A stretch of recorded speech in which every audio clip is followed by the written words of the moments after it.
Hi friends, ಶಾಂತ star ಚಾನಲ್ಗೆ ಸ್ವಾಗತ.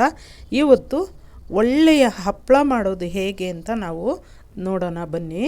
Society ಅಕ್ಕಿಯಿಂದ ಮಾಡ್ತಾ ಇರುವಂಥದ್ದು. ಸೊಸೈಟಿ ಅಕ್ಕಿ ಮತ್ತು ಸ್ವಲ್ಪ ಸಬ್ಬಕ್ಕಿನ ನಾನು ತೆಗೆದುಕೊಂಡು ಮಾಡ್ತಾ ಇರುವಂಥದ್ದು.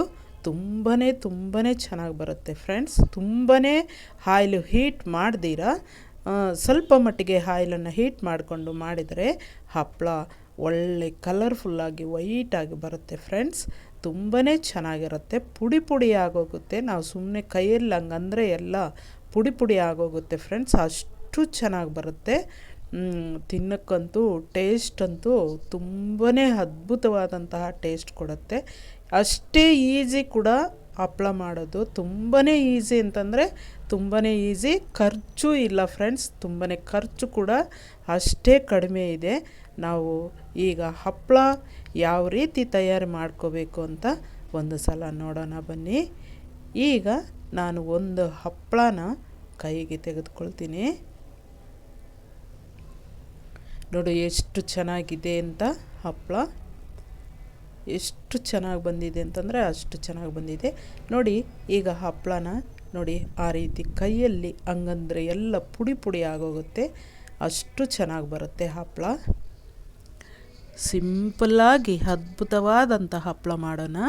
ನೋಡಿ ಸ್ವಲ್ಪ ಸಬ್ಬಕ್ಕಿನ ನಾನು ತೆಗೆದುಕೊಂಡಿದ್ದೀನಿ. ಒಂದು 4 ಸ್ಪೂನಷ್ಟು ಅಕ್ಕಿ ಚಿಕ್ಕ ಬೋವಲಲ್ಲಿ ನಾನು ಸೊಸೈಟಿ ಅಕ್ಕಿ ತೆಗೆದುಕೊಂಡಿದ್ದೀನಿ. ನೋಡಿ ಎಳ್ಳು, ಬಿಳಿ ಎಳ್ಳು ಸ್ವಲ್ಪ ತೆಗೆದುಕೊಂಡಿದ್ದೀನಿ. ಮತ್ತು ಜೀರಿಗೆ 1 ಸ್ಪೂನಷ್ಟು ಜೀರಿಗೆನ ತೆಗೆದುಕೊಂಡಿದ್ದೀನಿ. 8 ಹಸಿಮೆಣಸಿನ್ಕಾಯಿನ ತೆಗೆದುಕೊಂಡಿದ್ದೀನಿ. ಈಗ ಮಾಡೋದು ಹೇಗೆ ಅಂತ ನೋಡೋಣ ಬನ್ನಿ.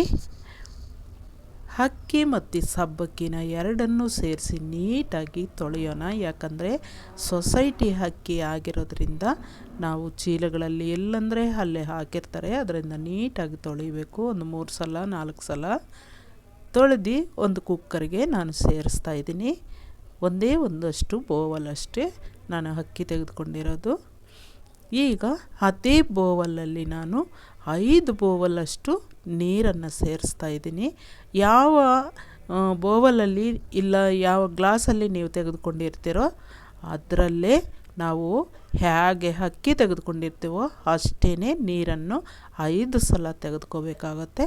ನೋಡಿ ತಕ್ಕಷ್ಟು ಉಪ್ಪು ನಾವು ಸಾಂಬಾರಿಗೆ ಯಾವ ರೀತಿ ಹಾಕ್ತೀವೋ ಅದೇ ರೀತಿ ನಾವು ಬೇಯಿಸೋಕ್ಕೆ ಕೂಡ ಉಪ್ಪನ್ನು ಸೇರಿಸೋಣ. ಬೇಕಂದರೆ ಕಡಿಮೆ ಇದ್ದರೆ ಮತ್ತೆ ಸೇರಿಸ್ಕೋಬೋದು. ಈಗ ನಾವು 3 ವಿಜಲನ್ನು ನಾವು ಕೂಗಿಸ್ಕೊಂಬಿಡೋಣ. ಬರೀ ಅಕ್ಕಿ ಸಬ್ಬಕ್ಕಿ ನೀರು ಅಷ್ಟೇ ನಾನು ಕುಕ್ಕರ್ಗೆ ಹಾಕಿರೋದು. ಈಗ 8 ಹಸಿಮೆಣಸಿನ್ಕಾಯಿ, ಈ ಜೀರಿಗೆನಲ್ಲಿ ಅರ್ಧ ಜೀರಿಗೆನ ನಾನು ಸೇರಿಸ್ಕೊಂಡು ಮತ್ತೆ ಪುಡಿ ಮಾಡ್ತಾಯಿದ್ದೀನಿ. ನುಣ್ಣಿಗೆ ತರಿಯಾಗಿ ಪುಡಿ ಮಾಡ್ತಾಯಿದ್ದೀನಿ. ಈಗ ಕುಕ್ಕರನ್ನು ತೆಗೆದು ನೋಡೋಣ. 15 ನಿಮಿಷ ಆಗಿದೆ. ಕುಕ್ಕರ್ ಕೂಗಿ ನೋಡಿ ಯಾವ ರೀತಿ ಬೆಂದಿದೆ ಅಂತ. ತುಂಬ ಚೆನ್ನಾಗಿ ನುಣ್ಣಿಗೆ ಬೆಂದೋಗಿದೆ ಫ್ರೆಂಡ್ಸ್. ರೈಸು ಸಬ್ಬಕ್ಕಿ ಎರಡು ಕೂಡ. ಈಗ ನಾವು ತರಿಯಾಗಿ ಮಿಕ್ಸ್ ಮಾಡಿಕೊಂಡಂತಹ ಜೀರಿಗೆ, ಮೆಣಸಿನ್ಕಾಯಿ ಮತ್ತು ಜೀರಿಗೆ, ಎಳ್ಳು ಈ 3 ಸೇರಿಸೋಣ. ಇದರ ಜೊತೆಗೆ ನಾನು ಸ್ವಲ್ಪ ಅರಿಶಿನ ಕೂಡ ಸೇರಿಸ್ತಾ ಇದ್ದೀನಿ. ಇಷ್ಟನ್ನು ನಾವು ಚೆನ್ನಾಗಿ ಮ್ಯಾಶ್ ಮಾಡ್ಕೊಳ್ಳೋಣ. ನೀವು ಸೌಟಲ್ಲಿ ಮ್ಯಾಶ್ ಮಾಡೋದಾದರೆ ಮಾಡಿ, ಇಲ್ಲಾಂದರೆ ನೋಡಿ ಮಸಪ್ಪನ್ನು ನಾವು ಮ್ಯಾಶ್ ಮಾಡಲ್ವ ಆ ಥರ ಒಂದು ಈ ಮ್ಯಾಶ್ ಮಾಡೋದನ್ನು ತೆಗೆದುಕೊಂಡು ಚೆನ್ನಾಗಿ ಮ್ಯಾಶ್ ಮಾಡ್ಕೋಬೇಕಾಗತ್ತೆ.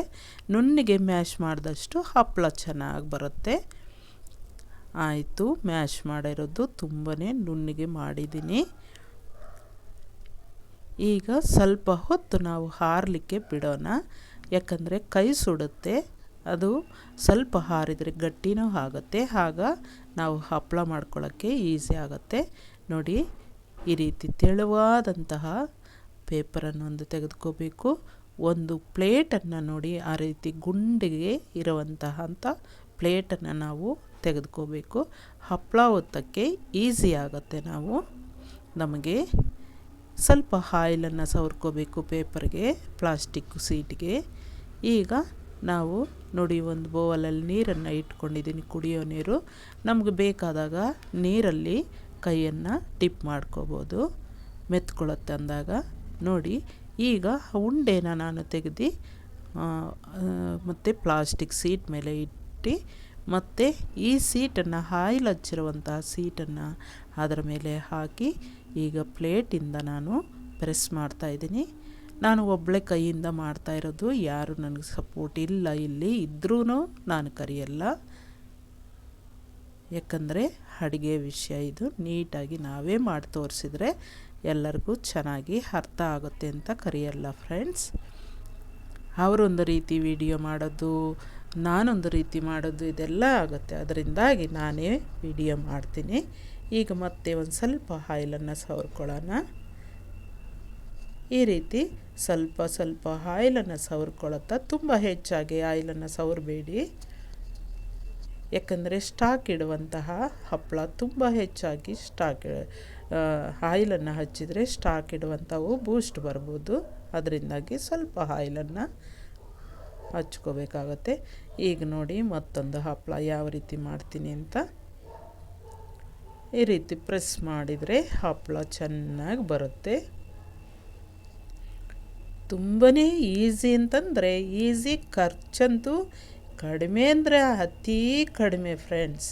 ತುಂಬಾ ಟೇಸ್ಟ್ಗೂ ಟೇಸ್ಟು, ಈಸಿಯಾಗಿ ಚೆನ್ನಾಗಿ ಮಾಡ್ಕೊಂಡು ತಿನ್ಬೋದು. ನೋಡಿ ಆ ರೀತಿ ಪೇಪರನ್ನು ತಗೋಬೇಡಿ, ಯಾಕಂದರೆ ಮಂದಕ್ಕಿರುವಂಥದ್ದು ಸರಿಯಾಗಿ ಬರಲ್ಲ. ಈ ರೀತಿ ತೆಳುವಾಗಿ ಒಂದು ರೀತಿ ಸೀಟ್ ಇದ್ದರೆ ಚೆನ್ನಾಗಿ ಬರುತ್ತೆ. ನೋಡಿ ಹಪ್ಪಳ ಎಲ್ಲ ಹಾಕಿಟ್ಟಿದ್ದೀನಿ. ನೀವು ಬೇಕಂತಂದರೆ ಈ ರೀತಿ ಉಂಡೆಗಳು ಮಾಡಿ ಇಟ್ಕೊಂಡ್ಬಿಟ್ಟು ಒಂದೊಂದಾಗಿ ಪ್ರೆಸ್ ಮಾಡಿಕೊಂಡು ಬೇಗನೆ ಬೇಕಂದರೂ, ಯಾರಾದರೂ ಹೆಲ್ಪ್ ಇದ್ದರೆ ನಿಮಗೆ ಒಬ್ಬರು ಆ ರೀತಿ ಪ್ಲೇಟಲ್ಲಿ ಪ್ರೆಸ್ ಮಾಡ್ಕೊಳ್ತಾ ಬರ್ಬೋದು, ಒಬ್ಬರು ಉಂಡೆಗಳಾಗಿ ಇಡ್ತಾ ಬರ್ಬೋದು. ಬೇಗನೆ ಕೂಡ ಆಗುತ್ತೆ ಫ್ರೆಂಡ್ಸ್. ಆ ರೀತಿ ಮಾಡ್ತಾ ಬಂದುಬಿಡ್ಬೋದು. ಎಷ್ಟು ಈಸಿ ಇದೆ ಅಂದರೆ ಅಷ್ಟು ಈಸಿ ಇದೆ, ಅಷ್ಟೇ ರುಚಿ.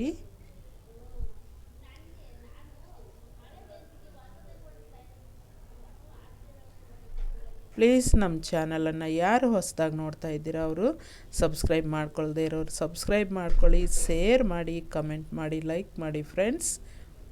ನಾವು ಪ್ರತಿ ವರ್ಷವೂ ಈ ರೀತಿ ಹಪ್ಪಳ ಮತ್ತು ಸಂಡಿಗೆನ ಮಾಡಿ ಇಟ್ಕೊಂಡ್ಬಿಡ್ತೀವಿ. ವರ್ಷದ ಉದ್ದಕ್ಕೂ ನಾವು ಒಂದು ಬಾಕ್ಸ್ಗಳಲ್ಲಿ ಹಾಕಿಟ್ಬಿಟ್ರೆ 2 ವರ್ಷದ ತನಕ ಇರುತ್ತೆ ಫ್ರೆಂಡ್ಸ್, ಕೆಡೋದೇ ಇಲ್ಲ. ತುಂಬ ಚೆನ್ನಾಗಿರುತ್ತೆ ಹಪ್ಪಳ ಮತ್ತು ಸಂಡಿಗೆನ. ನಾನು ಈಗ ಹಪ್ಪಳ ಮಾತ್ರ ತೋರಿಸ್ತಾ ಇದ್ದೀನಿ, ಸಂಡಿಗೆ ಮತ್ತೆ ಹಾಕಿ ತೋರಿಸ್ತೀನಿ. ನೋಡಿ ಫ್ರೆಂಡ್ಸ್, ಈಸಿ ಅಲ್ವಾ ಒತ್ತೋದು ಹಪ್ಪಳನ. ನಾವು ಕೈಯಲ್ಲಿ ಮಾಡಬೇಕಾದ್ರೆ ಸ್ವಲ್ಪ ಲೇಟ್ ಆಗ್ಬೋದು, ಅದರಿಂದ ಪ್ಲೇಟ್ ತೆಗೆದುಕೊಂಡ್ರೆ ಬೇಗನೆ ನಾವು ಹಪ್ಪಳನ ಒತ್ಬೋದು. ನೋಡಿ 100 ಹಪ್ಪಳ ಆಗಿದೆ ಫ್ರೆಂಡ್ಸ್. ಆ ಚಿಕ್ಕ ಬೌಲಲ್ಲಿ ನಾನು ತೆಗೆದುಕೊಂಡಿರೋದು 100 ಹಪ್ಪಳ ಆಗಿದೆ. ಎಷ್ಟು ಚೆನ್ನಾಗಿದೆ. ಈಗ ನಾನು ನೆರಳಲ್ಲಿ ಹಾಕಿ ಇಟ್ಟಿದ್ದೆ, ಈಗ ಮತ್ತೆ ಬಿಸಿಲಿಗೆ ಇಟ್ಟಿದ್ದೆ. ಸ್ವಲ್ಪ ಹೊತ್ತು ತನಕ ನೆರಳಲ್ಲಿ ಇಟ್ಕೊಂಡು ಮತ್ತೆ ಅದನ್ನು ತೆಗೆದುಕೊಂಡೋಗಿ ಬಿಸಿಲಿಗೆ ಇಟ್ಟಿದ್ದೆ. 2 ದಿನ ಚೆನ್ನಾಗಿ ಒಣಗಿಸಿದ್ದೀನಿ. ನೋಡಿ ಆ ರೀತಿ ಆಗಿದೆ ಹಪ್ಪಳ, ಒಣಗಿಸಿರುವಂತಹ ಹಪ್ಪಳ. ಈಗ ನಾವು ಇದನ್ನು ಆಯಿಲಲ್ಲಿ